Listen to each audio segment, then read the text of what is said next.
రావుకత్వం హాస్టల్లో కోతులు వెంటనే నిర్మూలన చేయాలి. రావుకత్వం హాస్టల్లో కోతులు వెంటనే నిర్మూలన చేయాలి. కోతుల బారి నుండి మా పిల్లల్ని కాపాడాలి. కోతుల బారి నుండి మా పిల్లలు కాపాడాలి. రావుకత్వం ఎస్సీ హాస్టల్లో కలెక్టర్ గారు ఒక రాత్రి బస్సు ఏర్పాటు చేయాలి. రావుకత్వం హాస్టల్లో కోతులు వెంటనే నిర్మూలన చేయాలి.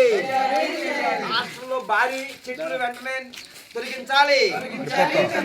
హాస్టల్లో పిల్లలకి రక్షణ కల్పించాలి. జిల్లా కలెక్టర్ గారు రావుకత్వం హాస్టల్లో ఒకసారి బస్సు ఏర్పాటు చేయాలి.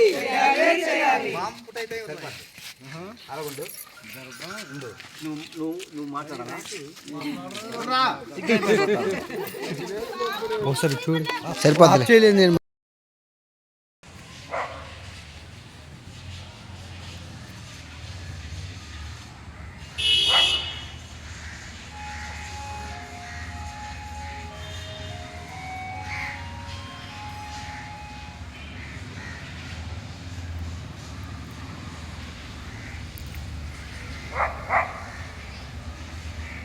అలెంప్లవ గ్రామం చీమలపాడు పంచాయతీ.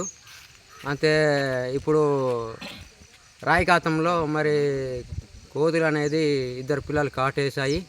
అంటే ఇప్పుడు మా పిల్లలు ఇద్దరు అప్ అండ్ డౌన్ చేస్తున్నారు.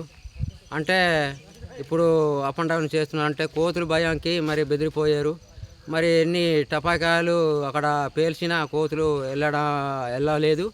ఇంకా ఇప్పుడు ఆ చెట్లు అనేది మొత్తం తొలగిస్తే కోతులు ఉండవని, కోతుల గురించి మరి కాపాడతారు అనేసి మేము అనుకుంటున్నాం. ఎస్సీ సంక్షేమ హాస్టల్లో కోతులు బెడద అనేది ఎక్కువ ఉందని చెప్పేసి గత 4 రోజుల క్రితమే మన పాంగి ఈ స్నేహ అలాగే సీదరి మంగ మీద కోతులు దాడి చేసే వాళ్ళు గాయపరిచే అధికార యంత్రాంగం స్పందించి ఏఎస్డబ్ల్యూ గారు స్పందించి ఆ గ్రామానికి వెళ్ళి వాళ్ళకి కాస్త వైద్య ఖర్చులు కూడా ఇచ్చారు. అయితే ఈరోజు రావుకత్వం ఆ సాంఘిక సంక్షేమ హాస్టల్ అనేది ఉన్నది, కానీ అక్కడ ఉన్నటువంటి కోతులు మాత్రం నిర్మూలన చేయడం కోసం అధికార యంత్రాంగం పట్టించుకోలేదు.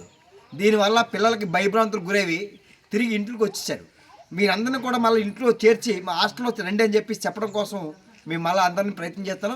అందరూ కూడా ఈరోజే హాస్టల్లో పిల్లలందరూ తీసుకొస్తాం. కానీ ఆ పిల్లలకి భద్రత కల్పించినటువంటి అధికార యంత్రాంగం అటువంటి చర్యలు తీసుకోలేదు.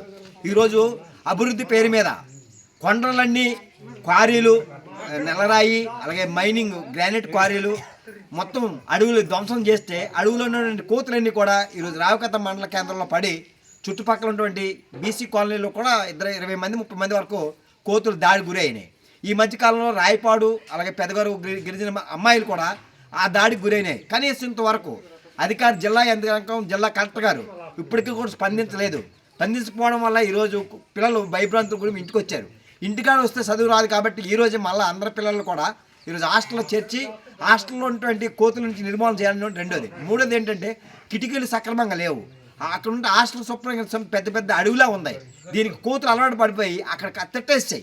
ఒక 6-7 కోతులు ఉన్నాయి. ఆ కోతులు నిరంతరం ఊరి మీద పడి మొత్తం అందరినీ గాయాలు పరుస్తున్నాయి. కాబట్టి జిల్లా కలెక్టర్ గారు అక్కడ ఒకరోజు బస్సు ఈరోజు శనివారం ఈరోజే అక్కడ బస్సు ఏర్పాటు చేసి అందరికీ భరోసా కల్పించాలని చెప్పాం. ఇది రావుకత్వం మండలంలో శివనపడ పంచాయతీ కాదు, మాడుగుల మండలం ఔరువాడ పంచాయతీ గోరిగడ్డ గ్రామంలో పిల్లలందరూ కూడా అక్కడ ఇదే ఇబ్బంది పడవుతున్నారు. కాబట్టి వీళ్ళందరికీ భరోసా ఇవ్వాలని చెప్పేసి మేము డిమాండ్ చేస్తున్నాం.